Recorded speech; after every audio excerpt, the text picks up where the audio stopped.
Alors, aujourd'hui, je voudrais vous parler d'une anecdote qui s'est passée en fait ce week-end.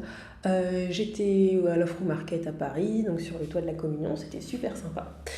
On visite, et là, à un moment donné, on arrive à un stand où les gens vendaient différentes huiles, comme on peut avoir un peu partout, et donc notamment de l'huile de ricin. Et là arrive une femme absolument outrée qu'on puisse vendre de l'huile de ricin et qui a commencé à dire que c'était inadmissible qu'on puisse avoir de ce genre d'huile sur le marché. Pourquoi? Parce qu'en fait, cette femme avait eu une sorte d'empoisonnement, de réaction allergique. Elle me dit que c'était un empoisonnement en tout cas. Alors, c'est très important. Là, sur cette histoire, pour moi, il y a deux choses qui sont super importantes et en fait deux choses qui m'énervent. Ce qui se passe, donc l'huile de ricin, effectivement. Donc l'huile de ricin, déjà, qu'est-ce que c'est? L'huile de ricin, elle est utilisée depuis 4000 avant Jésus-Christ, on a des traces de son utilisation. Elle était utilisée au début pas forcément pour des cosmétiques, mais on a vu très tôt, en tout cas il y a très longtemps, que par exemple Cléopâtre l'utilisait pour se démaquiller. Donc voilà. Donc en fait, l'huile de ricin, elle est vraiment, c'est une huile qui est très bénéfique. Pourquoi? Parce qu'en fait, elle a des propriétés qui sont émollientes. Donc quand on dit émollient, ça veut dire que ça va permettre d'avoir la peau plus souple. Ensuite, elle a aussi des propriétés lubrifiantes. Donc c'est bon pour les cheveux parce que ça va permettre de l'appliquer sur les cheveux et de faire en sorte que les cheveux glissent bien les uns par rapport aux autres. Voilà, donc ça c'est les bénéfices de l'huile de ricin. Il peut y avoir des problèmes. Pourquoi? Parce qu'en fait, le ricin, il faut savoir déjà que le ricin a été classé comme la plante la plus vénéneuse dans le Guinness Book des records. Pourquoi? Parce que le ricin contient de la ricine. La ricine, c'est une protéine qui est super dangereuse et qui a été utilisée notamment comme poison pendant la guerre froide. Donc, ça permettait aux gens quelque part de s'entretuer comme ça, à distance. Voilà, dans tous les films d'espionnage qu'on peut voir, les histoires de poison, c'est ça. La ricine, par contre, on ne la retrouve pas dans l'huile. Elle n'est pas toxique. Du coup, l'huile n'est pas toxique.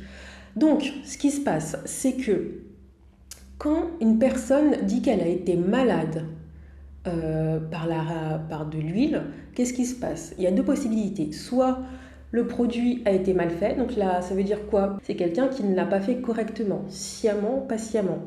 On va y revenir. De deux, est-ce que cette personne a ingéré de l'huile? Auquel cas, l'huile de ricin n'est pas une huile comestible. Elle n'apparaît pas dans les huiles, en tout cas, qu'on va dire alimentaires. On peut la retrouver dans certains médicaments, mais pour des fonctions particulières et à des doses particulières. Donc, qu'est-ce que ça veut dire?